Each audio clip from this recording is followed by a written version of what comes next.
Hi students, welcome to our channel achieve excellence in commerce by Mansi Zaveri. તો આજે આપણે હિસાબી પદ્ધતિ એટલે શું અને તેના લક્ષણો જે છે તે શીખવા જઈ રહ્યા છે। તો એના જે લક્ષણો છે સાતે સાત એ આ વિડીયોમાં એક કી હું તમને આપીશ, એના આધારે તમે સાતે સાત લક્ષણોને મોઢે કરી શકશો અને તમને 100% સમજ પડી જશે, તમને કોઈ પણ ડાઉટ્સ રહેશે નહીં।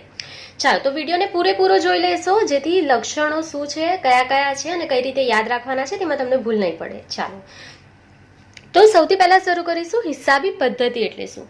તો હિસાબી પદ્ધતિની મુખ્યત્વે બે વ્યાખ્યા છે। તો આપણે હિસાબી પદ્ધતિની મુખ્યત્વે કેટલી વ્યાખ્યા યાદ રાખવાની છે? બે વ્યાખ્યા યાદ રાખવાની છે। તો પહેલી જે વ્યાખ્યા આપેલી છે તે આપેલી છે AICPA। તો AICPA એટલે કોણ? American institute of certified public accounts. તો આ AICPA નું પૂર્ણ નામ છે જેને યાદ રાખી લેવાનું છે। તો AICPA એ હિસાબી પદ્ધતિની વ્યાખ્યા આપેલી છે અને ત્યાર પછી જે બીજી વ્યાખ્યા આપેલી છે તે ASCA આપેલી છે, એટલે કે American standards counselling. Full form બંને યાદ રાખી લેવાના છે। ચાલો તો AICPA ના મતે હિસાબી પદ્ધતિ શું છે? તો જો હિસાબી પદ્ધતિ એ વ્યવહારો અને બનાવો જે નાણાકીય લક્ષણ ધરાવતા હોય તેમને નાણાંના સ્વરૂપે નોંધવાની, વર્ગીકરણ કરવાની તેમજ તારણો કાઢીને તેના પરિણામોનું અર્થઘટન કરવાની કળા છે। તો AICPA શું વ્યાખ્યા આપેલી છે? હિસાબી પદ્ધતિ એટલે કે અકાઉન્ટ શું છે? તો હિસાબી પદ્ધતિ એ વ્યવહારો અને બનાવો, વ્યવહાર આપણે શીખી ગયા છે પાર્ટ 1 માં, અને બનાવો જે આપણે વ્યવહાર અને બનાવો કોને કહેવાય તેની વ્યાખ્યા આપણે ધીરે ધીરે સ્ટેપમાં શીખીશું। જે નાણાકીય લક્ષણ ધરાવતા હોય, તમે તમને પહેલા જ કીધું આપણે આર્થિક વ્યવહારો જ લખવાના છે, યાદ રાખી લેજો, કારણ કે જ્યારે પણ આપણે આમનોંધ લખીશું ત્યારે આપણે આમનોંધમાં બધા જ વ્યવહારો જે આર્થિક વ્યવહાર છે તેની જ નોંધ કરીશું। એટલે કે જે નાણાકીય લક્ષણ ધરાવતા હોય તેમને નાણાંના સ્વરૂપે નોંધવાની, એ તો પહેલાં નોંધી લેવાનું છે, ત્યાર પછી એનું વર્ગીકરણ કરવાનું છે અને તારણ કાઢીને તેના પરિણામોનું અર્થઘટન કરવાની એક કળા છે। તો એકાઉન્ટ્સ ખાલી એવું નથી કે તમે ખાલી લખી લો કે 1000 રૂપિયા તમને મળેલા છે, એમાંથી તમને 500 રૂપિયા ખર્ચો થયેલો છે, તો તમે 1000 રૂપિયામાંથી 500 રૂપિયા માઇનસ કરો અને 500 રૂપિયા નફો છે, બસ આટલું જ છે એકાઉન્ટ્સ નહીં। એકાઉન્ટ્સ શું છે? તો એ બધા જ વ્યવહારો અને બધા જ બનાવો જે છે જે નાણાકીય લક્ષણ ધરાવતા હોય એને નાણાંના સ્વરૂપે નોંધવાનું છે, તેનું વર્ગીકરણ કરવાનું છે, બરાબર। એને કયો નિયમ લાગશે તે આપણે ચેપ્ટર નંબર 2 માં શીખીશું, તેમજ તેના પરથી તારણો કાઢવાના છે અને છેલ્લે પરિણામ જે આવશે તેનું અર્થઘટન આપણે કરવાનું છે અને આ એક કળા છે। ક્લિયર? તો AICPA ની વ્યાખ્યા ખૂબ જ સરસ છે। ત્યાર પછી બીજી જે વ્યાખ્યા આપેલી છે હિસાબી પદ્ધતિની તે છે અમેરિકન સ્ટાન્ડર્ડ્સ કાઉન્સિલિંગ। તો એના મતે શું છે? તો હિસાબી પદ્ધતિ એ સેવાની પ્રવૃત્તિ છે, બરાબર। તો હિસાબી પદ્ધતિ શું છે? એક સેવાની પ્રવૃત્તિ છે। તેનું કાર્ય ખાસ કરીને નાણાકીય સ્વરૂપની અને આર્થિક પ્રવૃત્તિઓ વિશે જથ્થાત્મક માહિતી આપવાનો છે કે જેનો હેતુ આર્થિક નિર્ણયોમાં મદદરૂપ થવાનો છે, બરાબર। તો તમને ખબર જ છે આપણે એકાઉન્ટ્સમાં આર્થિક પ્રવૃત્તિઓની જ નોંધ કરવાના છે અને આનો હેતુ શું છે? તો આર્થિક નિર્ણયોમાં મદદરૂપ થવાનો છે। ક્લિયર? તો એકદમ ઇઝી છે બંને વ્યાખ્યા હિસાબી પદ્ધતિની। તો એક્ઝામમાં કોઈ એક પણ લખશો, 1 માર્ક્સમાં પૂછાશે તો તમે બેમાંથી કોઈ પણ એક લખી શકો છો। ક્લિયર? ચાલો તો આઈ થિંક કે તમને ધીરે ધીરે સમજમાં આવી રહ્યું છે કે એકાઉન્ટ શું છે। હવે હિસાબી પદ્ધતિના લક્ષણો જોઈએ। તો લક્ષણો મુખ્યત્વે અહીંયા તમે જોશો તો 7 છે, બરાબર। હવે આ 7 લક્ષણો જે છે એ પહેલા આપણે જોઈ લઈએ કયા કયા છે। નાણાકીય લક્ષણ, ત્યાર પછી નાણું ફેરબદલીના માધ્યમ તરીકે, ત્યાર પછી છે જથ્થાત્મક માહિતી, ત્યાર પછી વ્યવહારોનું વર્ગીકરણ અને વિશ્લેષણ, આર્થિક નિર્ણયો, ઐતિહાસિક માહિતી અને વ્યવહારોનું અર્થઘટન।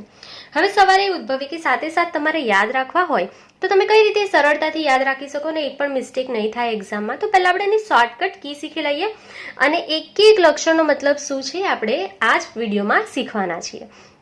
ચાલો તો સૌથી પહેલાં આપણે કી જોઈ લેશું એની। તો આપણે અહીંયા એની કી લખી લેશું।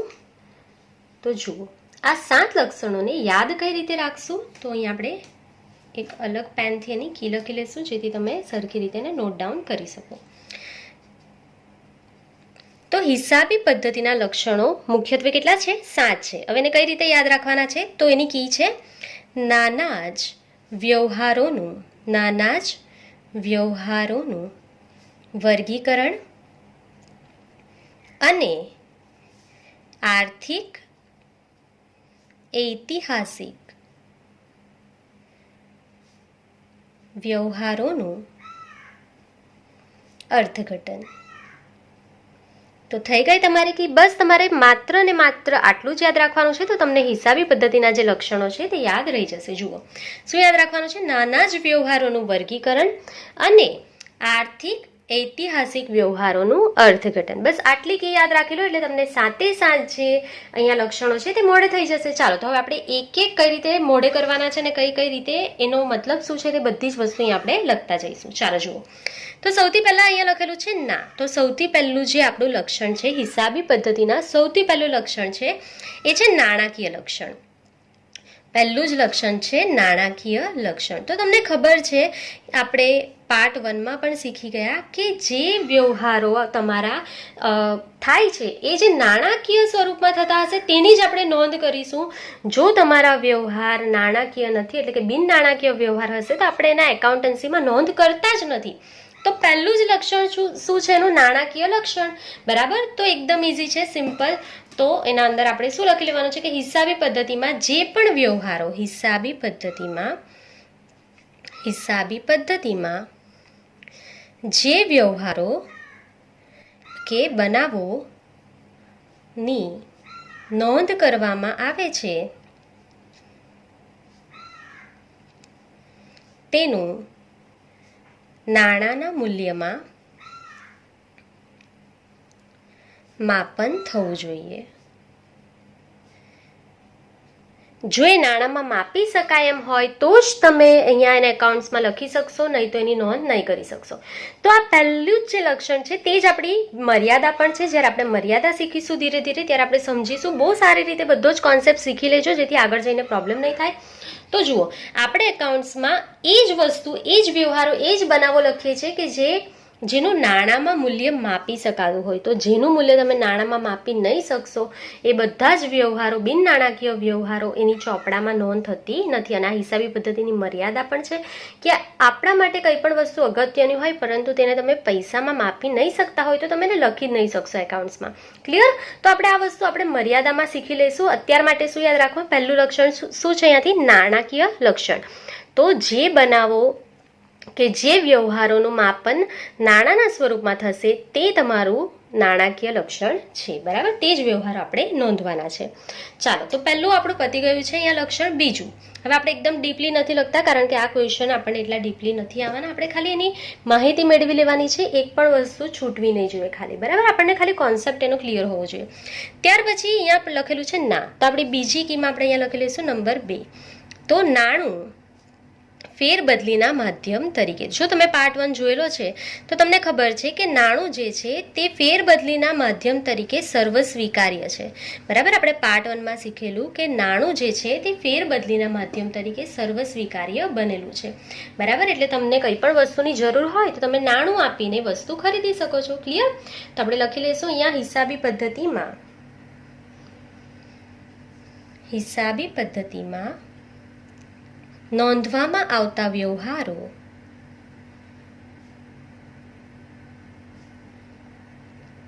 કે બનાવો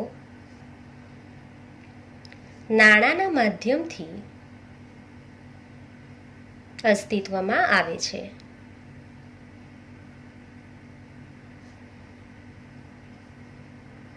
ક્લિયર? તો એનો મતલબ શું છે? તો આપણે પાર્ટ 1માં પણ શીખેલા છે કે જો તમારા પાસે અહીંયા કંઈ પણ વસ્તુ છે, બરાબર, અહીંયા આપણે કોઈ પણ એક્ઝામ્પલ લખી શકીએ છીએ કે ધારો કે તમારા પાસે અહીંયા 20,000 રૂપિયાનું એક ફર્નિચર છે. 20,000 રૂપિયાનું તમારા પાસે અહીંયા ફર્નિચર છે. આ તમારી શું થઈ ગઈ? વસ્તુ. ક્લિયર? આ તમારા પાસે વસ્તુ છે. હવે આને તમે વેચી દેશો તો આપણે અહીંયા એને વેચી દઈશું. 20,000 રૂપિયામાં આપણે ફર્નિચર વેચી દીધું. 20,000માં ફર્નિચરનું વેચાણ. તો તમે જો આ વસ્તુ વેચી દેશો તો એના બદલામાં તમને શું મળી જશે? નાણાં. ક્લિયર? હવે આ નાણાંથી તમે કોઈ પણ વસ્તુ કે સેવા ખરીદી શકશો. તમને જે પણ જરૂરિયાત છે, 20,000 રૂપિયાથી તમારે જે પણ લેવું છે એ તમે અહીંયા તમારી વસ્તુ કે સેવાની ખરીદી કરી શકશો. તો આ રૂપિયા 20,000થી વસ્તુ કે સેવા ખરીદી શકશો. ક્લિયર? તો અહીંયા આપણે લખી લઈશું આ નાણાંના માધ્યમથી આપણે વસ્તુ કે સેવા ખરીદી શકીએ છીએ. ક્લિયર? તો નાણું જે છે તે ફેરબદલીના માધ્યમ તરીકે સર્વ સ્વીકાર્ય છે. ખૂબ જ ઇઝી છે. વસ્તુ કોઈ પણ છે તમારા પાસે, એને વેચી દો તો નાણાં મળશે, નાણાંને આપી દો અને જે પણ વસ્તુ કે સેવા તમને જોઈએ છે તે તમે લઈ શકો છો અહીંયાથી. ક્લિયર? હવે આપણે આગળ જોઈશું નંબર 3. તો અહીંયા આપણે લખેલું છે જ. તો જ એટલે જથ્થાત્મક માહિતી. નંબર 3 જથ્થાત્મક માહિતી. તો આપણે વ્યાખ્યામાં પણ જોયું કે જથ્થાત્મક માહિતી, અહીંયા આપણે વ્યાખ્યામાં પણ તમે અહીંયા જોયું હશે. તો જુઓ, તો આર્થિક પ્રવૃત્તિઓ વિશે જથ્થાત્મક માહિતી આપવાનું છે. જથ્થાત્મક માહિતી એટલે શું? આંકડાકીય માહિતી. આંકડાના સ્વરૂપે છે ને, 20,000 રૂપિયા જો આંકડાના સ્વરૂપે છે આ માહિતી. સમજ પડે છે? તો જથ્થાત્મક માહિતી એટલે શું? આંકડાકીય માહિતી. બસ આટલું જ લખવાનું છે. તો આપણે લખી લઈશું કે હિસાબોમાં નોંધવામાં આવતી માહિતી, હિસાબોમાં નોંધવામાં આવતી માહિતી કેવા સ્વરૂપે છે? આ માહિતી કેવા સ્વરૂપે છે? નાણાંના સ્વરૂપે છે. તો આ માહિતી નાણાંના સ્વરૂપે હોવાથી તે માહિતીને કઈ માહિતી કહે છે? જથ્થાત્મક માહિતી કહે છે. તે માહિતીને જથ્થાત્મક માહિતી કહે છે. અને જથ્થાત્મક માહિતી એટલે શું? આંકડાકીય માહિતી. જથ્થાત્મક માહિતી એટલે આંકડાકીય માહિતી. ખૂબ જ સરળ છે.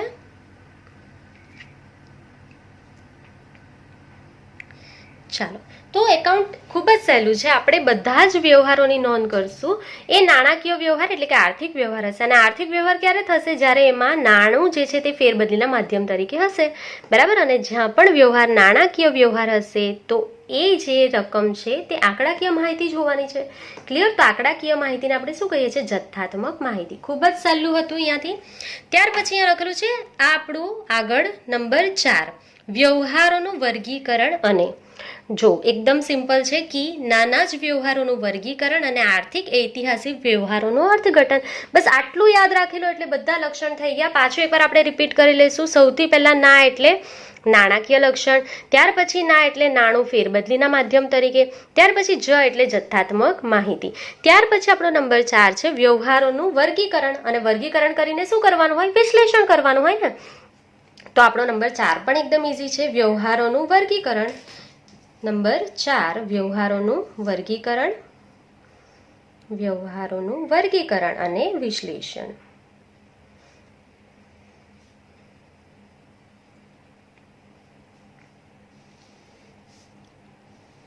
તો જુઓ, જ્યારે પણ હવે આપણે એકાઉન્ટ્સ લખશું ત્યારે આપણે દરેક વ્યવહારોનું વર્ગીકરણ કરવાનું છે અને એનું વિશ્લેષણ પણ કરવાનું છે. તો કઈ રીતે કરવાનું છે? તો જુઓ, તો હિસાબી પદ્ધતિમાં જુદા જુદા પ્રકારના વ્યવહાર હોય છે. કોઈ રોકડ હોય છે, કોઈ ઉધારના વ્યવહાર હોય છે ને.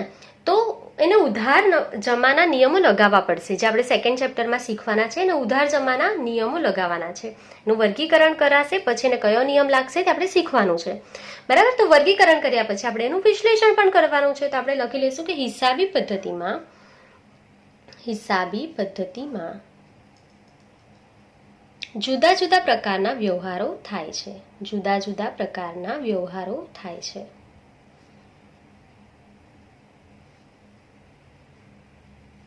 આ વ્યવહારો રોકડ કે ઉધાર સ્વરૂપે થાય છે અથવા તો થતા હોય છે. બરાબર? તો આ વ્યવહાર આવક, ખર્ચ, મિલકત, દેવા કોઈ પણ માટેના હોય છે. મિલકત કે દેવા માટેના હોય છે. બરાબર? હવે આપણે આને કયો નિયમ લગાવવાનો છે? ઉધાર અને જમાના નિયમો લગાવવાના છે. ક્લિયર? તો આપણે અહીંયા લખીશું કે આ વ્યવહારને તેના પ્રકારના આધારે ઉધાર જમાના નિયમ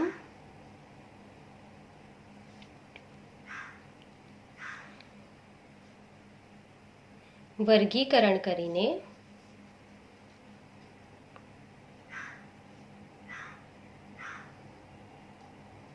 લગાવવામાં આવે છે.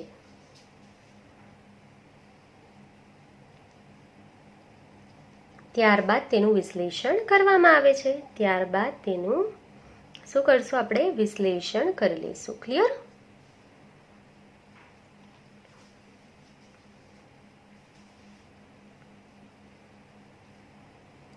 ચાલો, તો આ જે છે લક્ષણો, 4 લક્ષણ ખૂબ જ સહેલા હતા. તમને એક પણ પ્રોબ્લેમ નહીં થશે યાદ રાખવા માટે. કી ખાસ કરીને યાદ રાખી લેજો, નાના જ વ્યવહારોનું વર્ગીકરણ અને આર્થિક ઐતિહાસિક વ્યવહારોનું અર્થઘટન.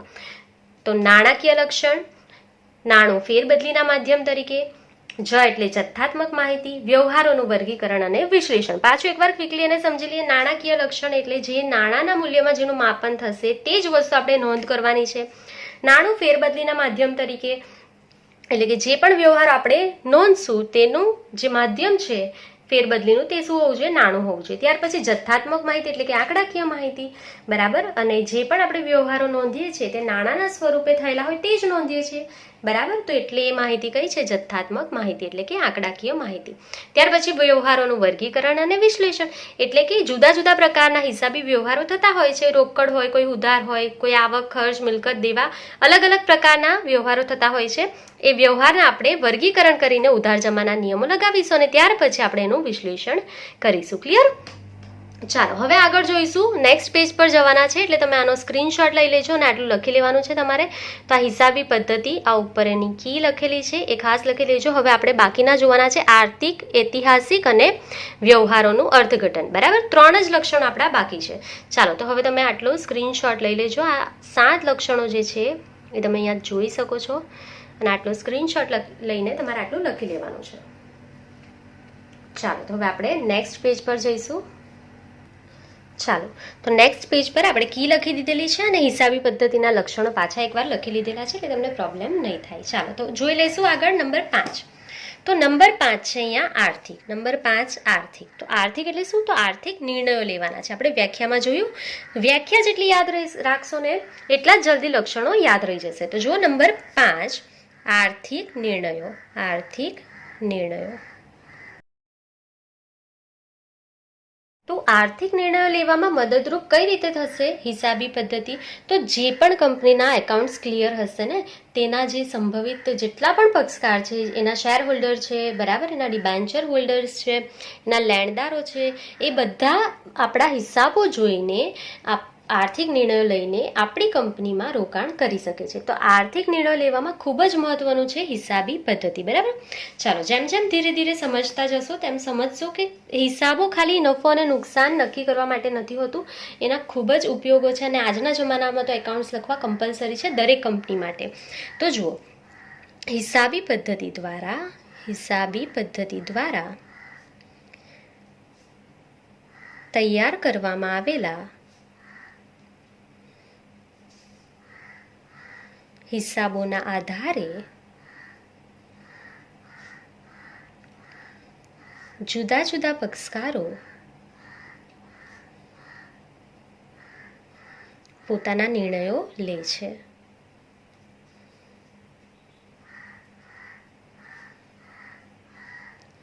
આ નિર્ણયો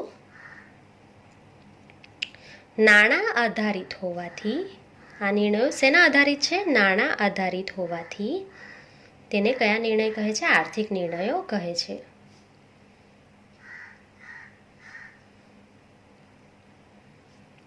ક્લિયર? તો એકદમ ઇઝી છે હિસાબી પદ્ધતિ. જે પણ કંપનીના એકાઉન્ટ્સ ક્લિયર હશે, એના જેટલા પણ પક્ષકાર છે એકાઉન્ટ્સને જોશે અને એના પરથી આપણી કંપનીમાં ઇન્વેસ્ટ કરવાનું છે નથી કરવાનું એના નિર્ણયો લેશે, બરાબર. તો આ જે નિર્ણયો છે તે નાણાં આધારિત હોય છે એટલે કે આર્થિક નિર્ણયો કહેવાય છે. ક્લિયર? ચાલો, ત્યાર પછી અહીંયા લખેલું છે ઐતિહાસિક.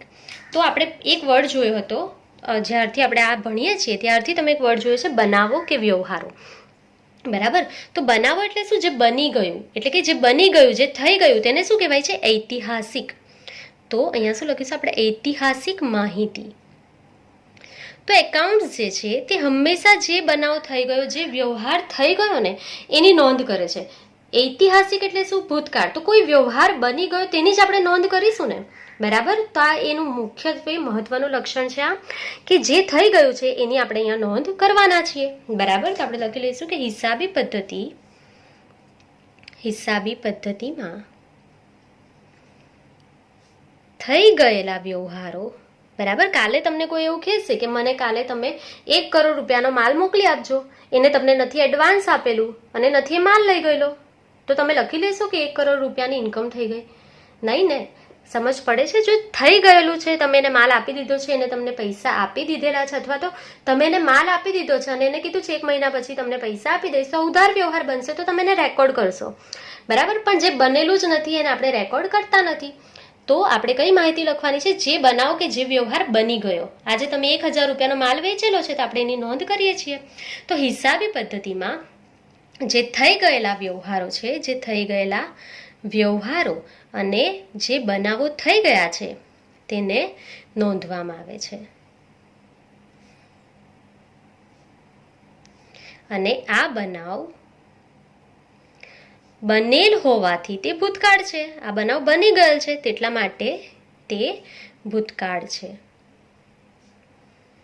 તો ઇતિહાસના આધારે, ભૂતકાળ એટલે ઇતિહાસ, તો ઇતિહાસના આધારે તૈયાર થયેલા હિસાબો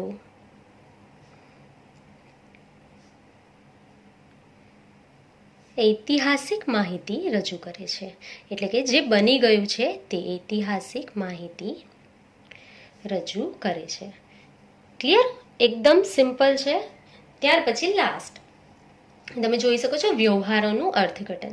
લાસ્ટમાં આપણે શું કરવાનું છે? નંબર 7, વ્યવહારોનું અર્થઘટન. તો આપણે જે છે લક્ષણ તે ચોપડીમાં જે પ્રમાણે છે, જે નંબર પ્રમાણે છે એ પ્રમાણે આપણે નથી શીખતા. આપણે એની કી બનાવીને શીખીએ છીએ, જેથી કરીને જલ્દી તમને સરળતાથી યાદ રહી જાય અને એના કોન્સેપ્ટ પણ સમજમાં આવી જાય અને એક્ઝામમાં પૂછાય તો તમારે એક પણ મિસ્ટેક નહીં થાય. ક્લિયર? ચાલો, તો લાસ્ટ છે વ્યવહારોનું અર્થઘટન કરવાનું છે. તો હિસાબી પદ્ધતિમાં આપણે ખાલી હિસાબો તૈયાર કરીને એને છોડી નથી દેતા. બરાબર. જે પણ તમે હિસાબો નિયમ પ્રમાણે તૈયાર કરો છો ત્યાર પછીનું અર્થઘટન પણ તો કરીએ છીએ ને આપણે. સમજ પડે છે? ચાલો, તો આપણે લખી લઈશું હિસાબી પદ્ધતિમાં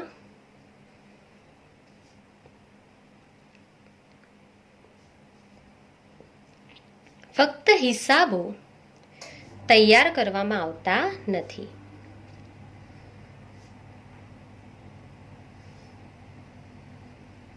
પરંતુ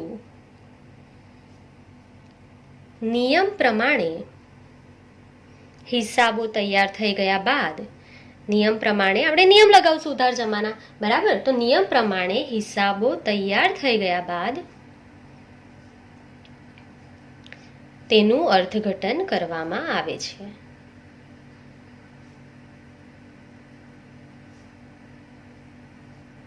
તો કઈ રીતે અર્થઘટન કરીએ છીએ આપણે? તો એક ઉદાહરણ લઈ લઈએ કે દાખલા તરીકે તમને આવક થઈ છે, 10,000 રૂપિયા અને એના સામે તમારો ખર્ચ છે અહીંયા 7,000 રૂપિયા.